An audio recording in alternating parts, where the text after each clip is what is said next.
जलंधर धर्मपूर्वक राज्य का शासन करता था। वह अपनी प्रजाओं का, जिसमें देवता, सर्प, सिद्ध आदि सभी थे, और उस पुत्रों की भांति पालन करता था। फिर भी देवता दुखी थे। क्या इसका कारण जलंधर के अधीन होना ही था? और इसका क्या निवारण निकाला गया, जानते हैं इस अध्याय में। शिव महापुराण के अंतर्गत द्वितीय रुद्र संहिता के पंचम युद्ध खंड में।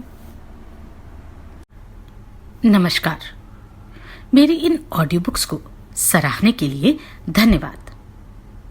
अगर आप अपना योगदान देना चाहते हो और आपका सामर्थ्य हो तो स्क्रीन पर दिए गए QR कोड के और ज्वाइन बटन के द्वारा आप यह कार्य कर सकते हैं। सनत कुमार बोले, हे मुनीश्वर, इस प्रकार उस महान असुर के धर्मपूर्वक पृथ्वी का शासन करते रहने पर उसके स्वामित्व में रहने के कारण देवता दुखी हुए।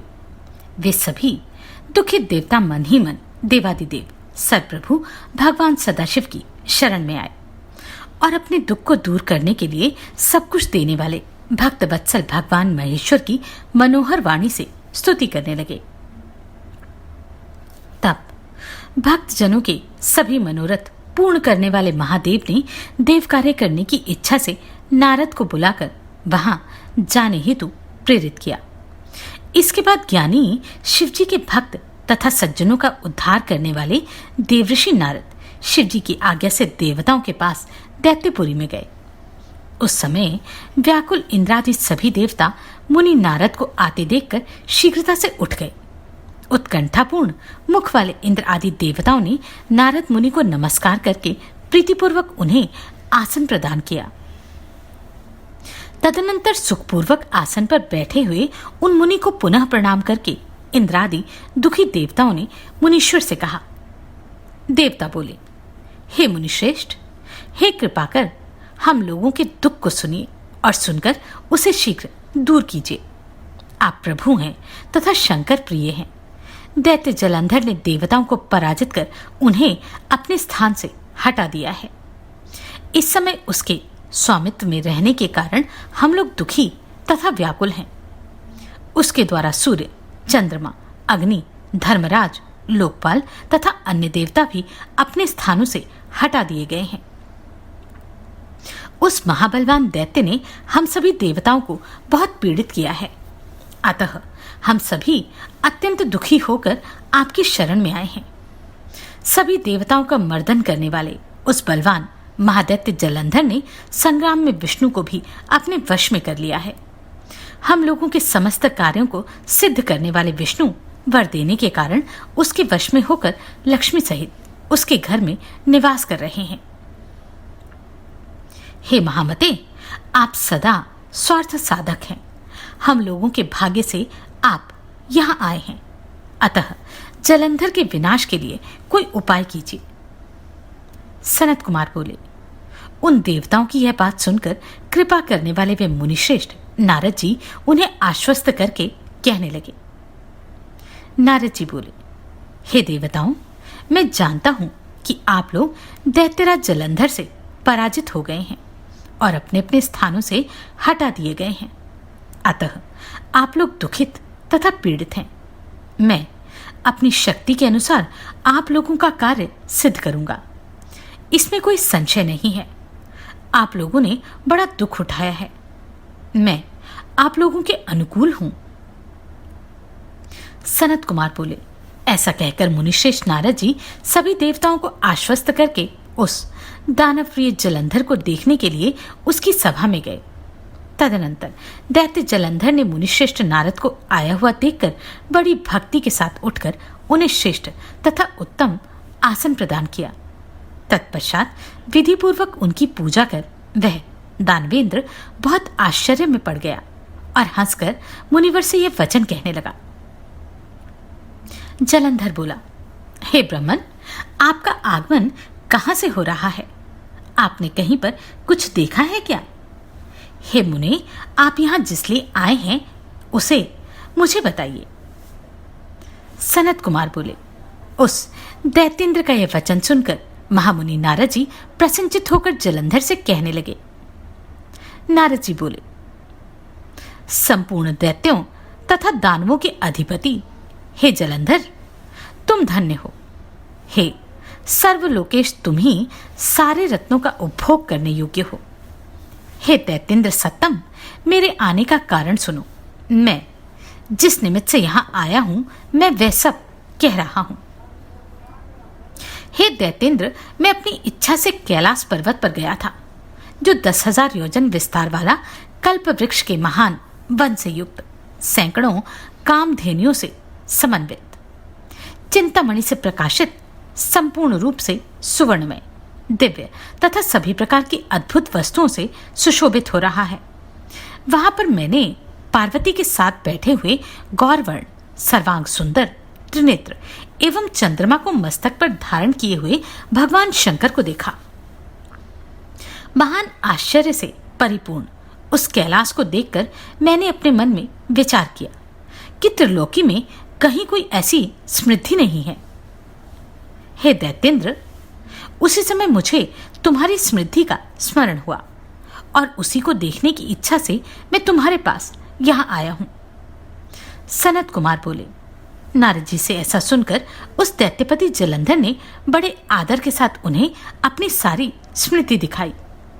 तब देवगणों का कार्य सिद्ध करने वाले वे ज्ञानी नारद जी उसे देखकर शंकर जी की प्रेरणा से उस दैत्येंद्र जलंधर से कहने लगे, हे श्रेष्ठ वीर, तुम्हारे पास इस समय निसंदेह सारी संपत्ति है। तुम त्रिलोकी के पति भी हो, अतः इसमें आश्चर्य क्या हो सकता है।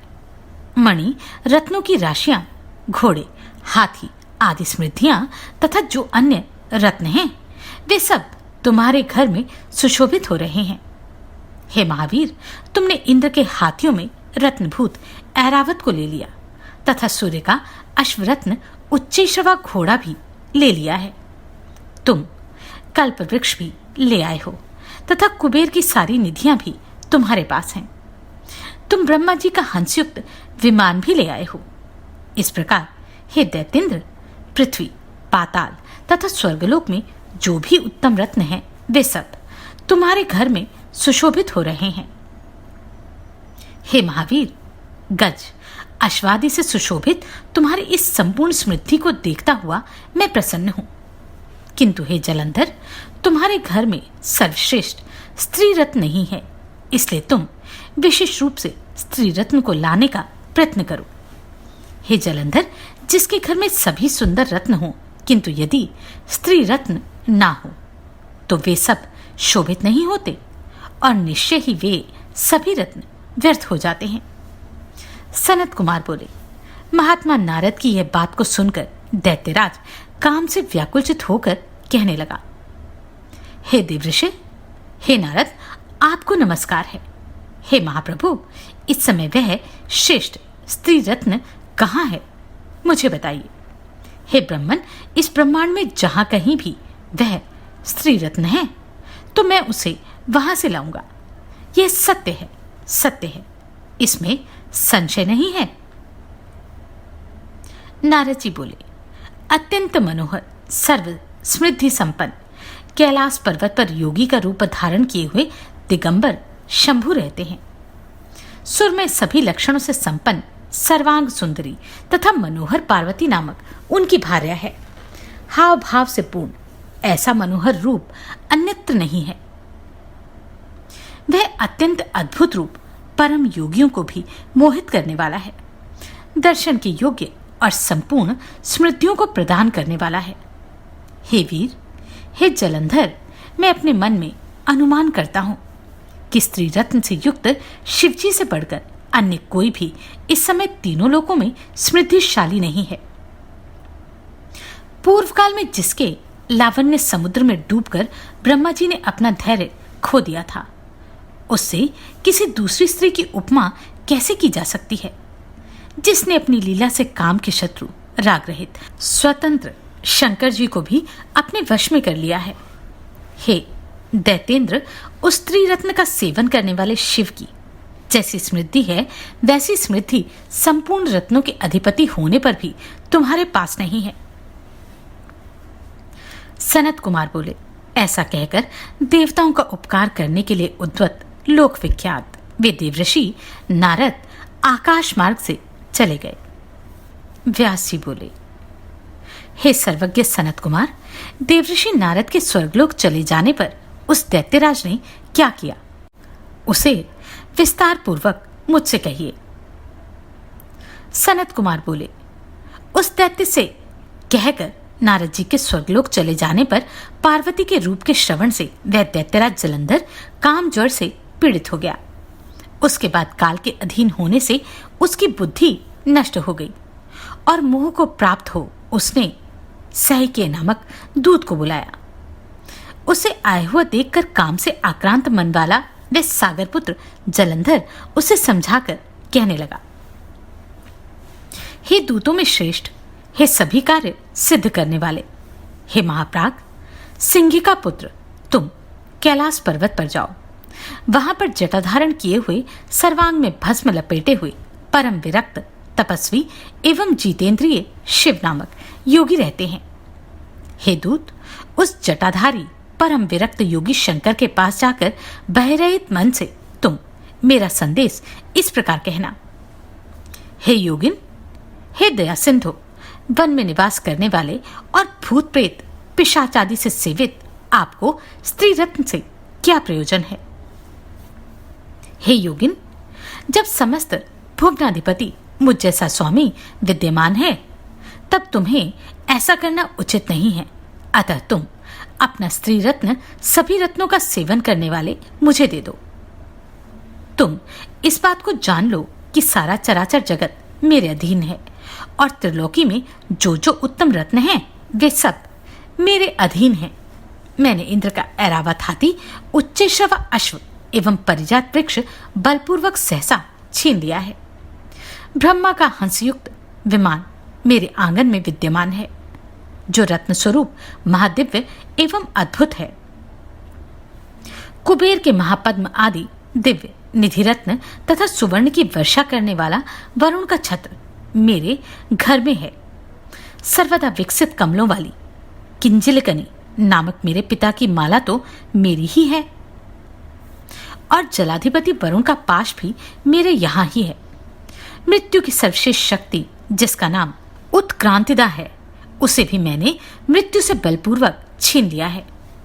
अग्निदेव ने मुझे दिव्य, परम पवित्र तथा कभी न मलिन होने वाले दो वस्त्र दिए हैं। इस प्रकार हे योगिंद्र, सभी रत्न मेरे पास शोभित हो रहे हैं। अतः हे जटाधर, तुम भी मुझे अपना स्त्री रत्न प्रदान करो। सनत कुमार बोले। उसका यह वचन सुनकर नंदी ने उसे भीतर प्रवेश कराया। तब अद्भुत नेत्रों वाला वह सिंह का पुत्र राहु विस्मित होकर शिवजी की सभा की ओर चला। उसने उस सभा में जाकर अपने तेज से समस्त अंधकार को दूर करने वाले भस्म का लेप लगाए हुए महाराज उपचार से सुशोभित होते हुए अत्यंत अद्भुत दिव्य भूषणों से भूषित तथा सर्वांग सुंदर साक्षात देवदेव महाप्रभु शिवजी को देखा। उनके तेज से पराभूत शरीर वाले राहु नामक उस दूत ने गर्व से शिवजी को प्रणाम किया और उनके समीप गया। इसके बाद वह सिंह का पुत्र शिव के आगे बैठकर उनसे कुछ कहने की इच्छा करने लगा। तब उनका संकेत पाकर उसने ये वचन कहा। राहु बोला, दैत्य एवं सर्पों से सदा सेवित तथा तीनों लोगों के अधिपति जलंधर का मैं दूत हूं और उनके द्वारा भेजे जाने पर आपके पास आया हूं। वे जलंधर समुद्र के पुत्र हैं, सभी दैत्यों के स्वामी हैं और अब वे त्रिलोकी के अधिपति हैं, सभी के अधिनायक हैं। वे बलवान दैत्यराज देवगणों के लिए महाकाल के समान हैं। आप योगी को उद्देश्य करके उन्होंने जो कहा है उसे श्रवण कीजिए। हे वृषभध्वज, महादिव्य प्रभा वाले तथा सभी रत्नों के स्वामी उन प्रभु दैत्यपति की आज्ञा को आप सुनिए। शमशान में निवास करने वाले, सदा अस्थियों की माला धारण करने वाले तथा दिगंबर रहने वाले तुम्हारी भार्या यह शुभ हिमालय पुत्री पार्वती कैसे हो सकती है? वह स्त्री रत्न है और मैं समस्त रत्नों का अधिपति हूं, अतः यह मेरे ही योग्य है। भिक्षा मांगकर खाने वाले तुम्हारे योग्य वह नहीं है। तीनों लोक मेरे वश में हैं। मैं ही यज्ञ भोगों को ग्रहण करता हूं। इस त्रिलोकी में जो भी रत्न हैं वे सभी मेरे घर में हैं। रत्नों का उपभोग करने वाले हम हैं। तुम तो दिगंबर योगी हो। तुम अपनी स्त्री रत्न मुझे प्रदान करो, क्योंकि प्रजाएं राजा को सुख देने वाली होती हैं। सनत कुमार बोले, अभी राहु अपनी बात कह ही रहा था कि शंकर के भ्रू मध्य से वज्र के समान शब्द करता हुआ एक महाभयंकर पुरुष प्रकट हो गया। सिंह के समान उसका मुख था। उसकी जीभ लपलपा रही थी। नेत्रों से अग्नि निकल रही थी। उधर वकेश तथा सूखे शरीर वाला वह पुरुष दूसरे सिंह के समान जान पड़ता था। विशाल शरीर तथा भुजाओं वाला, ताड़ वृक्ष के समान जांघ वाला तथा भयंकर वह पुरुष प्रकट होते ही बड़े वेग से शीघ्रता के साथ राहु पर झपट पड़ा। तब खाने के लिए उसे आता हुआ देखकर भयभीत वह राहु बड़े वेग से भागने लगा, किंतु सभा के बाहर ही उस पुरुष ने उसे पकड़ लिया। राहु बोला, हे देवदेव, हे महेशान, मुझ शरणागत की रक्षा कीजिए। आप देवताओं तथा असुरों से सदा वंदनीय हैं, महान ऐश्वर्य तथा प्रभुता से संपन्न हैं। हे महादेव, हे ईशान, आपका यह महाभयंकर सेवक पुरुष मुझ ब्राह्मण को खाने के लिए आया है। हे देवेश, हे शरणागत वत्सल, इस पुरुष से मेरी रक्षा कीजिए, जिससे ये मुझे खा न सके। आपको बारंबार नमस्कार है। सनत कुमार बोले, हे मुने, तब ब्राह्मण की बात सुनकर दीनों तथा अनाथों से प्रेम करने वाले प्रभु महादेव ने अपने उस गण से कहा। महादेव जी बोले, हे गण सत्तम, शरण में आए हुए राहु नामक ब्राह्मण दूत को छोड़ दो, क्योंकि ऐसे लोग शरण के योग्य, रक्षा के पात्र होते हैं, दंड के योग्य नहीं होते। सनत कुमार बोले, करुणामय हृदय वाले, गिरजापति के ऐसे कहने पर उस गण ने ब्राह्मण यह शब्द सुनते ही राहु को सहसा छोड़ दिया। तब राहु को आकाश में छोड़कर वह पुरुष महादेव जी के पास आकर दीन वाणी में कहने लगा। पुरुष बोला, हे देवदेव, महादेव, हे करुणाकर, हे शंकर, मैं शरणागत वत्सल, आपने मेरे भक्ष्य को छुड़ा दिया। हे स्वामिन, इस समय मुझको भूख नष्ट कर रही है। मैं भूख से अत्यंत दुर्बल हो गया हूं। हे देवेश, हे प्रभु, मेरा क्या भक्ष्य है, उसे मुझे बताइए। सनत कुमार बोले, उस पुरुष का यह वचन सुनकर अद्भुत लीला करने वाले तथा भक्तों का कल्याण करने वाले कौतकी महाप्रभु ने कहा। महेश्वर बोले, यदि तुम्हें बहुत भूख लगी है और तुम भूख से व्याकुल हो रहे हो, तो तुम शीघ्र अपने हाथों एवं पैरों के मांस का भक्षण करो।